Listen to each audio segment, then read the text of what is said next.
भक्ति और साधना के लिए नवरात्रि के 9 दिन बहुत ही पवित्र माने जाते हैं। नवरात्रि के पहले दिन कलश स्थापना के साथ ही माँ दुर्गा के प्रथम स्वरूप यानी कि माँ शैलपुत्री की पूजा की जाती है। माँ शैलपुत्री सफ़ेद वस्त्र धारण कर नंदी को अपनी सवारी बनाती हैं। उनके एक हाथ में त्रिशूल और एक हाथ में कमल है। माँ शैलपुत्री के मंत्र का जप करने से जीवन में स्थिरता आती है। माँ शैलपुत्री की पूजा करने से कुंवारी कन्याओं को मनचाहा पति की प्राप्ति होती है। माँ शैलपुत्री को सफ़ेद वस्त्र बहुत प्रिय है, इसीलिए माँ शैलपुत्री की पूजा के लिए आपको सफ़ेद वस्त्र धारण करने चाहिए और पूजा में सफ़ेद फूल, सफ़ेद वस्त्रों के साथ भोग में भी सफ़ेद मिष्ठान और घी अर्पित करें। इससे माता रानी प्रसन्न होती हैं। माँ शैलपुत्री हिमालय की पुत्री हैं। हिमालय को पर्वतों का राजा कहा जाता है। हिमालय अडिग होता है और उसे कोई हिला नहीं सकता। जब हम भक्ति का रास्ता चुनते हैं तो भगवान के लिए हमारे मन में इसी तरह का अडिग विश्वास होना चाहिए।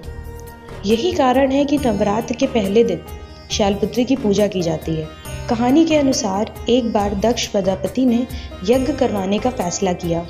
यज्ञ के लिए सभी देवी देवताओं को निमंत्रण भी भेजा गया, लेकिन शिव जी को नहीं बुलाया। देवी सती भली भांति जानती थी कि उनके पास निमंत्रण जरूर आएगा, लेकिन ऐसा हुआ नहीं। देवी सती अपने पिता के यज्ञ में जाने के लिए बेचैन थी, परंतु शिव जी ने मना कर दिया। उन्होंने कहा यज्ञ में जाने के लिए उनके पास कोई भी निमंत्रण नहीं आया है, इसीलिए जाना उचित नहीं है।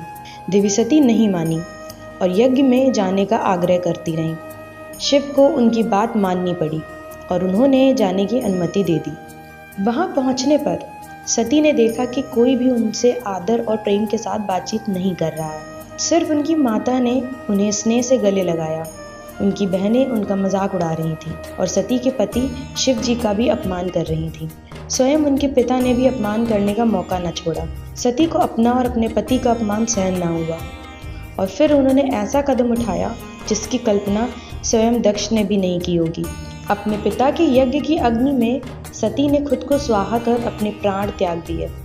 दुख और गुस्से की ज्वाला में जलते हुए भगवान शिव ने उस यज्ञ को ध्वस्त कर दिया।